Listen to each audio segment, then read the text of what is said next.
When people think about eco-villages, they normally think about hardware. They imagine ecological houses, organic gardens, renewable energy, solar panels and windmills, and that's what they imagine an eco-village is. This is just one aspect of an eco-village.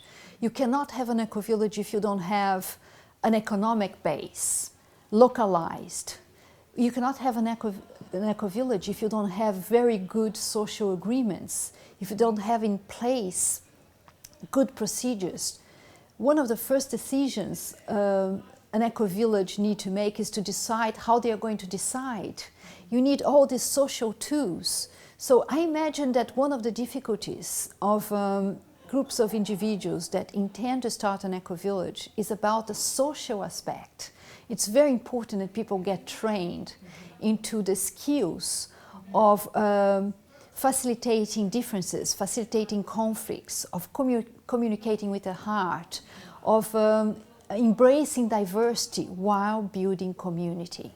Otherwise, it is like planting cut flowers in the ground. You need to have roots. So cultural roots are very important. We are half of the UK average and the lowest of communities ever measured. Not that they have measured all the communities in the Western world, but from the Western world, this is the lowest ecological footprint. So this is a real good example how you can live with less but with great quality, because people could imagine, well, Findhorn, then these people may live, beyond the line of poverty. Maybe they are very, very poor.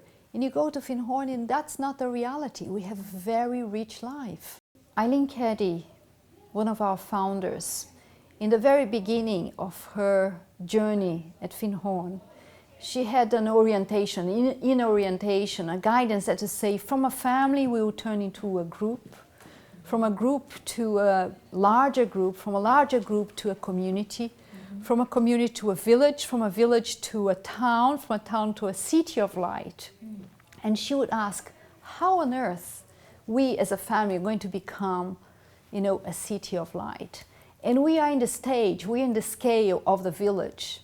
That's been 50 years of really, really dedication of people. Many generations came and go, dedicating into really listening to nature, co-creating with nature, listening to one another, co-creating between us. So there is the social aspect, there is the horizontal aspect, but also there is the vertical one, connecting to nature, connecting to the different spiritual traditions. So this model is a very replicable model, anywhere in the planet where you want to, touch very softly on earth and really observe and see the patterns of nature and really work with nature, not against it.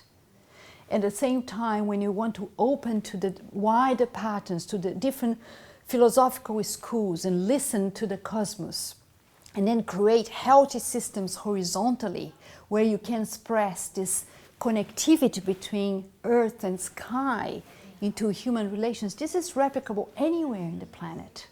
So Findhorn never wanted to create other Findhorns. We don't have other Findhorns. However, we have inspired many people to get aspects of our principles and our practices and take to their different lands and regions and cities and transform. Right now, there's so much awakening happening. If you imagine how many organizations are really awakening to the fact that we need to diminish our ecological footprint in order to survive as a species.